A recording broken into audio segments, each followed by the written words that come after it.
Hello guys, प्रगति मंत्रा में मैं अनु आपका स्वागत करती हूँ। तो जैसा कि आपने मेरी पिछली क्लास देखी होगी, तो अभी उसमें हमारा पार्ट्स 1 आया था, तो ये अब पार्ट्स 2 है जिसमें जितनी भी चीज़ बची हुई थी वो हम लोग देखेंगे। इससे पहले हम सभी ये देखेंगे जो भी हमने उसके पड़ोसी देशों के बारे में पढ़ा है, बिंदुओं के बारे में पढ़ा है, थोड़ा थोड़ा जल्दी से डिस्कस कर लेते हैं। इसके बाद जो शेष बचे हैं उसके बारे में एक्सप्लेन करते हैं। तो सबसे पहले हम देखते हैं हमारे जो भी पड़ोसी देश थे।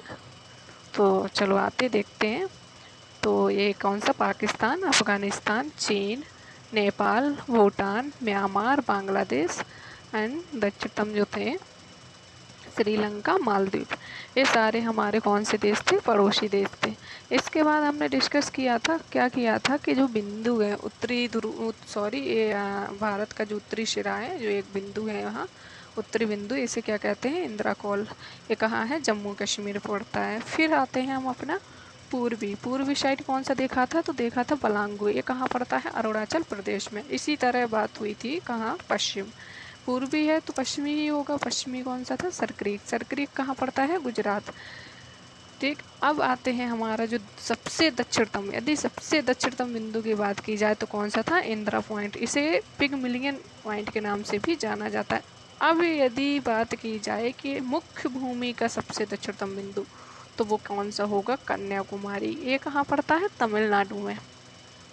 ओके, अब हम देखते हैं कि जो पिछली जो क्लासेस हुई थी उसमें चीज़ हो सकता है लाइनों की वजह से वो वहाँ दिख ना रहा, तो मिस्टेक हो गई थी। तो वो ये थी कि जो हमारा पश्चिमी और पूर्वी बिंदु जो मिलाया गया था, इनके जो बीच की दूरी थी वो कितनी है, 2933 किलोमीटर। अब इसी तरह से पश्चिमी और पूर्वी हो गया है, तो उत्तरी और दक्षिणी की बात भी की जाए तो ये कितना था, 3214 किलोमीटर। तो ये सारी चीज़ आपको क्लियर हो गई होंगी, ये सारी हमने पिछली क्लासेस में डिस्कस की थी। तो अब हम अपना जो नेक्स्ट है उसके बारे में बात करते हैं। ओके, ये सारी चीज़ आप लोगों की रिवाइज हो गई हैं। अब बात करते हैं कुछ नई चीज़ों के बारे में। तो नई चीज़ों के बारे में बात करते हैं, तो ये जो रेखा है हमारी, ये कौन सी है, 82.5 पूर्वी देशांतर रेखा है। ये मानक समय को कहाँ दर्शाती है, ये इलाहाबाद और मिर्ज़ापुर, नैनी, ये तीनों ही हैं, एक ही जगह है, वहीं से ही निकलती है। यदि ऑप्शन में तीनों आ जाए तो मिर्ज़ापुर ज़्यादा बेस्ट रहेगा। तो अब इसके बाद हम देखते हैं, जब हम लोगों को इस समय की ज़रूरत पड़ी तो कुछ है, जैसे कि हमारा पश्चिमी एशिया में कितना दिया गया था, ये 68 डिग्री 7 मिनट। इसी तरह हमारा पूर्वी था 97 डिग्री 25 मिनट। जब हमें इस समय रेखा का की ज़रूरत पड़ी है तो हम इन्हीं टाइमों के थ्रू इसे निकाले, जब इन दोनों के बीच, इन दोनों का जो डिफरेंट था वो था 30 डिग्री। 30 डिग्री है, 1 डिग्री में कितने, 4 मिनट होते हैं। फिर इसके बाद जब ये रेखा चाहिए थी तब क्या किया कि यहाँ से 68 डिग्री और यहाँ से 97 डिग्री को जोड़ के वो 2 से डिवाइड किया, तो कितना आ गया था, 82.5 डिग्री पूर्वी देशांतर। अब हम लोगों ने एक पिछली क्लास में अपनी में डिस्कस किया था कि कर्क रेखा कितने राज्यों से होकर गुजरती है, तो वो 8 राज्यों से होकर गुजरती है। उसी तरह हम लोग देखेंगे कि ये हमारी मानक समय रेखा है, 82.5 डिग्री पूर्वी देशांतर रेखा है, वो कितने राज्यों से होकर गुजरती है। तो एक टोटल 5 राज्यों से होकर गुजरती है। ठीक, 5 राज्य कौन कौन से हैं, तो 5 राज्य हैं, यूपी, एमपी, आंध्र प्रदेश, बिहार, आंध्र प्रदेश, उड़ीसा और छत्तीसगढ़। देखिए, UP, MP, Andhra Pradesh, Orissa, Chhattisgarh, total 5 राज्यों से होकर गुजरती है। तो ये सारी चीज़ आपको क्लियर हो गई होगी। जो कर्क रेखा है जो 8 राज्यों से होकर गुजरती है, गुजरात, राजस्थान, मध्य प्रदेश, छत्तीसगढ़, झारखंड, पश्चिम बंगाल और जो देखी थी, झारखंड हो गया, पश्चिम बंगाल हो गया, मिजोरम, त्रिपुरा।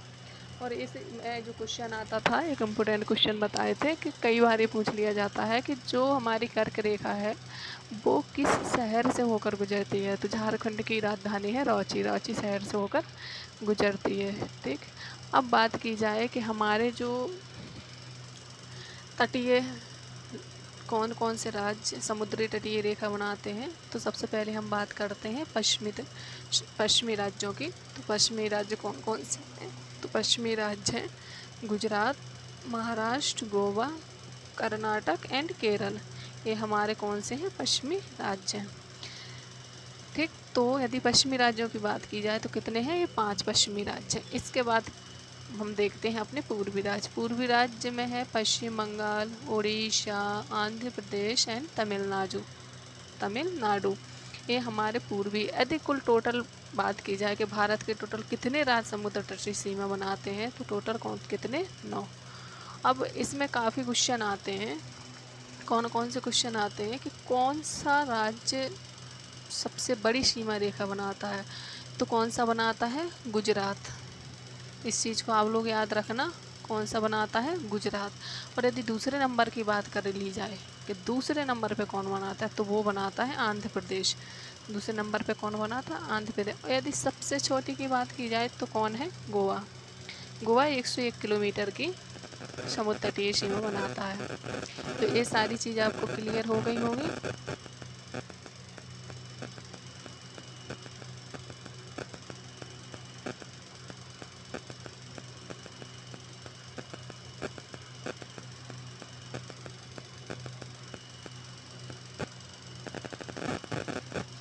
इसके बाद हम देखते हैं आगे, तो इसको क्लियर करके आगे देखते हैं।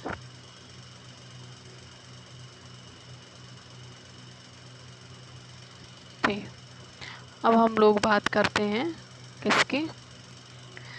तो अब हम ये देखते हैं कि जो ये 8 डिग्री चैनल है, 8 डिग्री चैनल ये कहाँ से निकलता है? तो 8 डिग्री चैनल जो है वो मालदीव और श्रीलंका के बीच होता है। ये कहाँ है? मालदीव और श्रीलंका के बीच। इसी तरह 9 डिग्री यहाँ जो अभी उस वाले ग्रास में देखा था, लक्षद्वीप है, वहीं कौन सा है? और साथ में एक मिनी कॉप। तो मिनी कॉप और लक्षद्वीप एक कितना? 9 डिग्री निकलता है। 8 हो गया, 9 हो गया, तो 10। जो 10 डिग्री चैनल है वो यहाँ छोटा अंडमान और निकोबार के बीच होता है, 10 डिग्री चैनल। ठीक, ये सारी चीज़ क्लियर हो गई हैं। इसके बाद जो है, तो इसके बाद क्या है? इसके बाद जो हमने देखा कि जो हमारे अंडमान है, निकोबार है, और एक यहीं ये पड़ता है सुमात्रा। तो अंडमान निकोबार और सुमात्रा के बीच में एक जलीय सीमा बनती है, जलीय सीमा रेखा बनती है। इसका नाम क्या है? Grand channel. क्या है? Grand channel. तो ये सारी चीज़ आपको क्लियर हो गई होगी। पिछले भी हम लोग काफ़ी डिस्कस कर चुके हैं। तो इसके बाद कुछ और भी चीज़ें हैं, देख लेते हैं। हम लोगों ने देखा था कि कौन सा देश भारत के साथ सबसे बड़ी सीमा साझा करता है, तो कौन सा था? बांग्लादेश। कितनी करता है? ये करता है 4096। और सबसे छोटी की बात हुई थी तो अभी अफ़गानिस्तान कितना बनाता था? तो 106 किलोमीटर की बनाता था। तो ये सारी चीज़ें हो गई थी, ये सारी चीज़ें क्लियर हो गई थी। इसके बाद यदि स्थलीय सीमा की बात की जाए, तो स्थलीय सीमा की जो लंबाई थी तो वो थी 15,200 किलोमीटर। 15,200 किलोमीटर स्थलीय सीमा की लंबाई थी, और जलीय सीमा की लंबाई थी वो 100 किलोमीटर थी। ये सारी चीज़ हो गई है। इसके बाद यदि टोटल मतलब भारत की संपूर्ण जलीय सीमा की लंबाई की बात की जाए तो वो कितनी थी? तो वो थी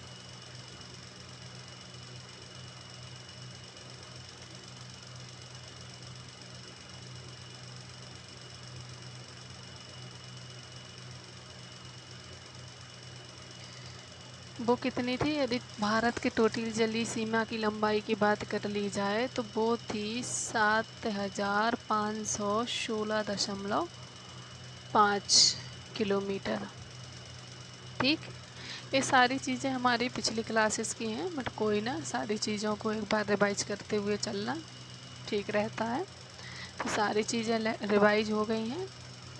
रेखाओं के बारे में तो आप सभी को अभी कन्फर्म, रेखाओं के बारे में तो सबको कन्फर्म होगा ही, कौन कौन सी रेखा ये सारी कन्फर्म होंगी, कौन से देश के बीच में कौन सी रेखाएं खींची गई हैं, ये सब आपको लोगों को कन्फर्म होनी चाहिए।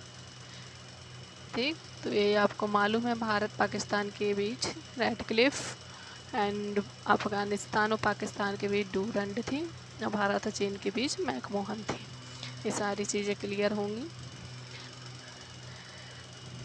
आई होप आप सभी को ये सारी चीज़ समझ में आ गई होंगी, और इससे इस सारी चीज़ को कंफर्म करने के लिए आप इसे मैप के थ्रू ही कंफर्म करें तो ज़्यादा बेस्ट रहेगा। मैप से फिल करें तो सारी चीज़ें कैच होती जाएंगी, किसी चीज़ में कोई समस्या नहीं आएगी, और चीज़ें बहुत ही आसानी से हो जाएंगी।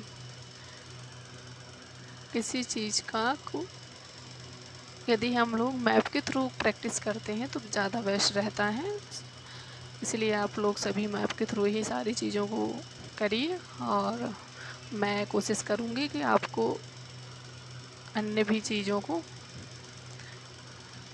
दिला सकूँ। मैप के थ्रू ही सारी चीज़ों का आप डिस्कस करूँगी मैं आप लोगों से। तो ये सारी चीज़ आप लोगों को क्लियर हो गई होंगी। इसके बाद ये सारी चीज़ों को नोट करिए, जो चीज़ है उसे अच्छे से नोट करिए, और सारा मैप के थ्रू फिल करिए। इसके बाद कोई भी प्रॉब्लम होती है या कहीं भी कोई डाउट्स होता है तो हमने, यदि कोई इसमें चीज़ छूटती है तो हम उसे नेक्स्ट क्लास में कंफर्म करते हैं। तो अब मिलते हैं नेक्स्ट क्लास में।